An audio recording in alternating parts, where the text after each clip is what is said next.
在中国，几乎每个区域都会在一定时间内将某项工作置于最高级别、最优先席位，集中资源，全力攻坚。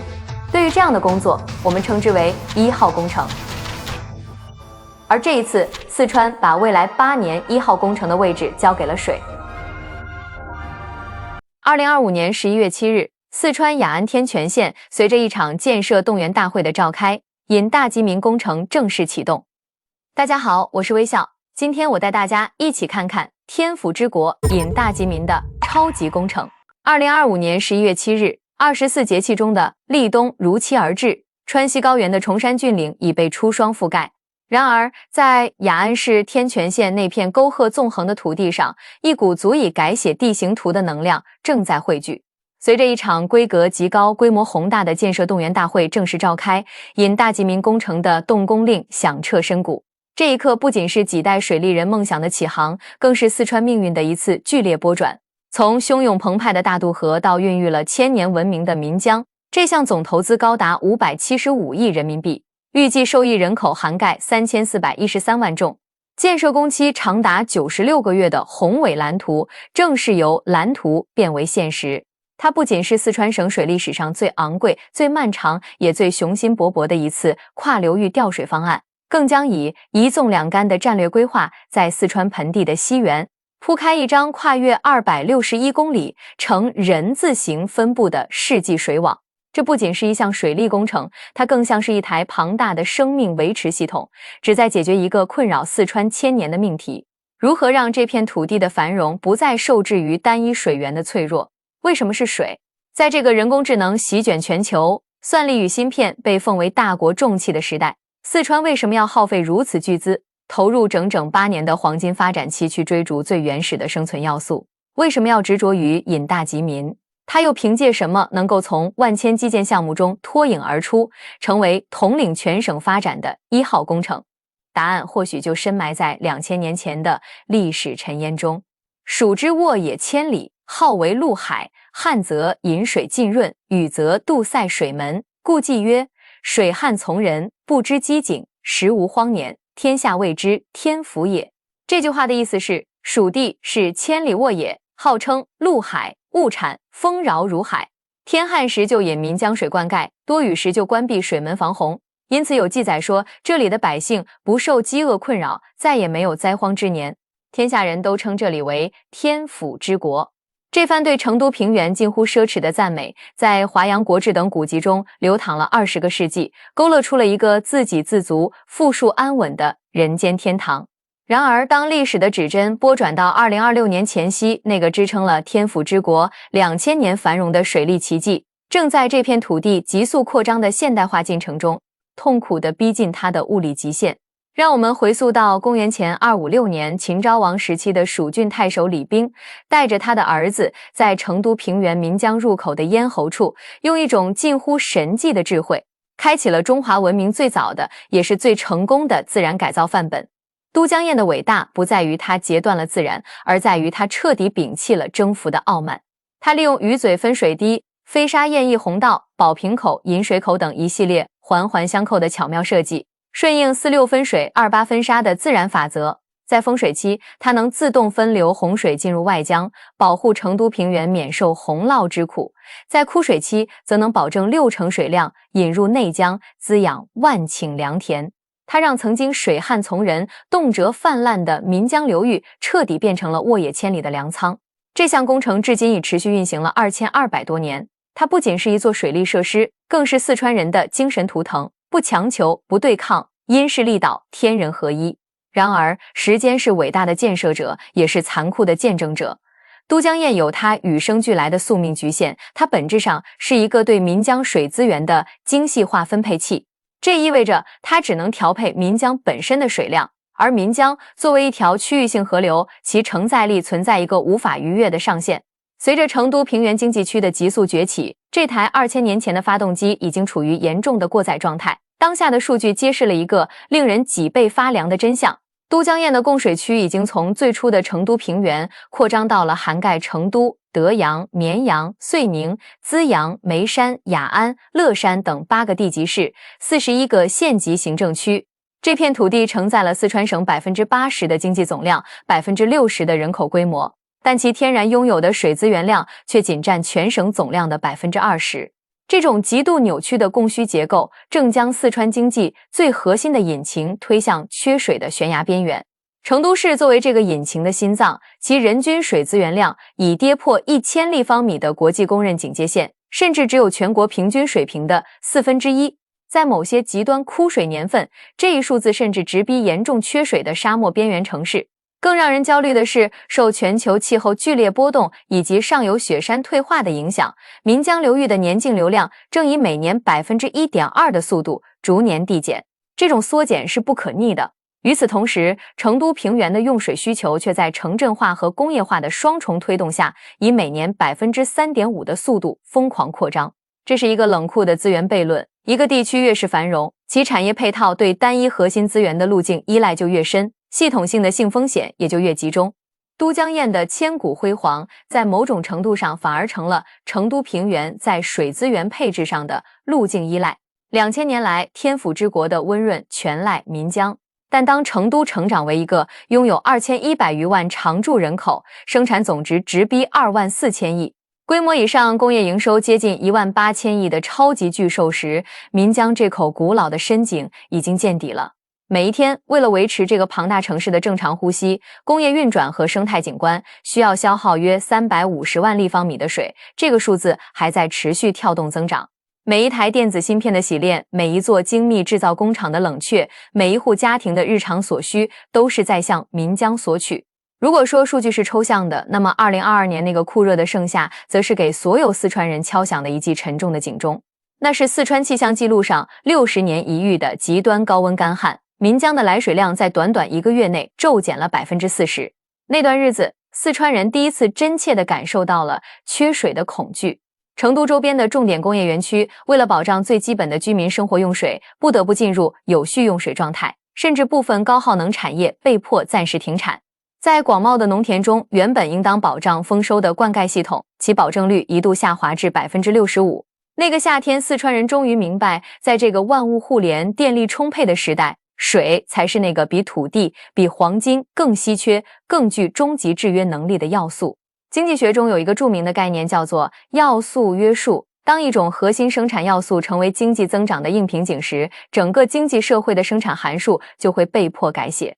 成都平原目前面临的问题就在于此，它的生产总值、人口净流入、产业能级都在呈指数级增长，而水资源量却处于线性萎缩甚至负增长的状态。这个巨大的缺口不是靠日常的节约用水或者中水回用就能填补的。你不可能要求一个体量如此庞大的超大城市群仅仅靠拧紧水龙头来解决渴求。这就像是一个成年的壮劳力，不可能靠吸管喝水来维持高强度的体力劳动。更深层的逻辑在于，引大集民的成败早已不再局限于四川一省一地的生计，它被赋予了极其凝重的国家使命。2023年5月，国家正式印发《国家水网建设规划纲要》。在这份关乎中华民族100年国运的纲领性文件中，引大集民被重笔勾勒，明确列为中国水网主骨架的关键节点。随后，中央印发的成渝地区双城经济圈建设规划纲要也将该工程纳入了重大基础设施的最高等级清单。这意味着这项工程已升格为国家意志。今天的成渝地区作为中国经济继长三角、珠三角京津冀之后的第4级，作为西部大开发的压舱石，承担着构建战略大后方的重任。2024年，成渝双圈的生产总值总量突破9万亿大关，占到了整个西部地区的35%。但这个经济圈的水家底却极其薄弱且极不均衡。成都人均水资源量不到600立方米，而重庆虽然守着长江，却面临严重的水质性缺水。水资源的原始配置从来不是公平的，它遵循着产随水走、水随产走的古老自然法则。当国家决定将成渝双圈打造成高质量发展的重要增长极，并承接东部沿海大量的产业转移时，就必须彻底解决这个水瓶颈。否则，所有的产业规划、人口落户政策、高铁、机场等基建投资都会像建在沙滩上的城堡，随时可能因为一次严重的旱灾而全线崩塌。引大集民的真正战略价值在于，它不是修一条普通的水渠，而是在为中国经济的第4级完成一次史无前例的输血续命。水的价值一眼便知，但水究竟从哪里取，却需要进行长达数十年的反复推演与精打细算。翻开川西的地形图，流域境内看似可选的水源较多，但筛选过程却像是一场极度严苛的生存竞赛。抛开那些水量不稳定、季节差异巨大的沱江、涪江等河流，真正有资格进入候选名单的，只有金沙江、雅砻江、大渡河与青衣江。决策者在经过上百次的论证后，最终算清了4笔核心账单，得出了那个唯一的答案。大渡河第一笔账是水量账。大渡河年均净流量高达470亿立方米，水量之丰沛，流速之稳定，在长江支流中名列前茅。我们计划从泸定水电站库区引水，年均截取15.23亿立方米。这个数字听起来庞大，但对于大渡河而言，仅仅占其净流量的3%点多。这就像是从富人的口袋里拿走一张零钱，真正做到了不伤生态筋骨，不损下游利益。相比之下，青衣江虽然距离成都更近，但其年均净流量仅有170亿立方米。如果强行抽走15亿，下游的生态平衡将瞬间崩溃。第二笔账是距离。雅砻江、金沙江虽丰沛，但距离太远，调水线路冗长，落差成本不可控。从泸定到成都水口，直线距离约为180公里，输水线路261公里，其中隧洞占比58%，这是最优的工程路径。若调金沙江水，需穿越横断山脉核心区，隧洞长度可能超过500公里，投资翻番。若调雅砻江水，需翻越海拔4000米的折多山，泵站羊城突破600米，运营成本惊人，只可作为引大集民的后期延续考量。大渡河离成都较近，取水口与成都平原形成近500米的海拔高差，最为合理，这是地理红利。第3笔账是存量激活账。大渡河上的泸定水电站已经建成多年，拥有2.4亿立方米的成熟库容，这意味着引大集民可以直接利用现成的水碗取水，无需再在深山峡谷中修筑巨大的拦河大坝和调节水库。这一项决策直接为国家节省了至少80亿元的直接投资，并缩短了整整2年的施工周期。这是典型的存量激活思维，用既有的资源创造更大的价值。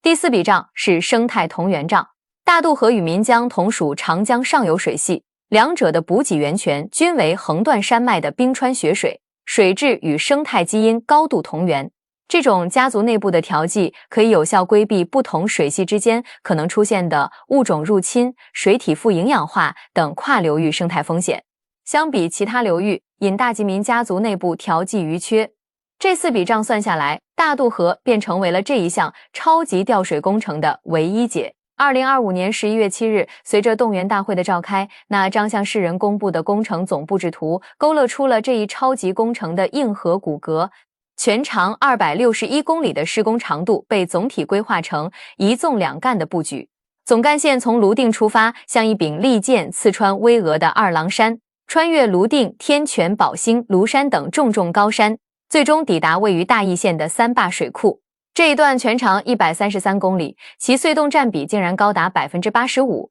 这意味着绝大部分工程都是在暗无天日的地下深处进行的。南干线从三坝水库库尾向东南，经雅安、眉山至东风渠、罗家河坝分水枢纽，长约103公里，主要服务成都南部与眉山本地。北干线则由三坝水库向东北至李家岩水库，长约25公里，主要服务成都北部与德阳、绵阳等地。它像一个人字形的巨型血管，将大渡河的生命之血泵入岷江流域日益枯竭的心脏。然而，这条血管要穿越的是四川乃至全球最复杂的地质迷宫。工程区位于青藏高原东缘的龙门山仙水河构造带，这里是印度板块与欧亚板块剧烈碰撞的边缘，地震烈度高达8至9度。在有记录的历史中，这里发生过17次6级以上的大地震。线路要横跨29个区域性断裂带，其中就包括令人生畏的仙水河断裂带和龙门山断裂带。这些断裂带像是一头头沉睡的地下巨龙，随时可能因为施工的惊扰而苏醒。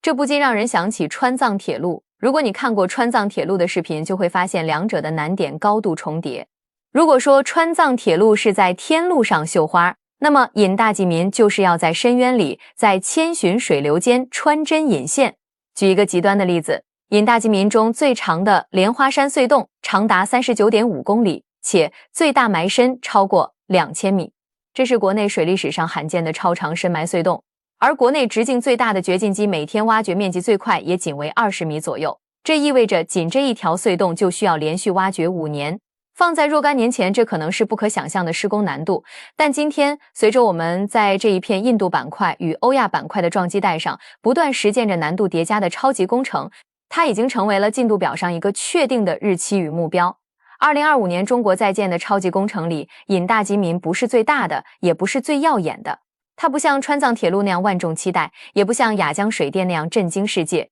但它是最沉默的史诗。因为它处理的是最基础、最底层、最不可或缺的资源。水在人类文明的尺度上，水是比土地、能源、资本更根本的要素。中华文明的底色是以黄河与长江为主线的众多水网共同绘就的，而古蜀文明的璀璨、天府之国的诞生，也源于前人对岷江的改造。如果一切顺利，在2033年的深秋，第一股大渡河水会从三坝水库的出水口奔涌而出，沿着古蜀道的轨迹流向成都平原。那时我们或许会再次想起李冰父子，他们也曾在岷江边慷慨而行，他们也曾期待并努力着用这一湾江河造福一方。也许他们也会想到2000年后，他们的后代会用完全不同的方式继续着他们未尽的事业，变的是技术，不变的是对水的敬畏，对生存的渴望。引大济民不是都江堰的替代者，而是它的继承者。它像2000年前那座吴坝引水工程一样，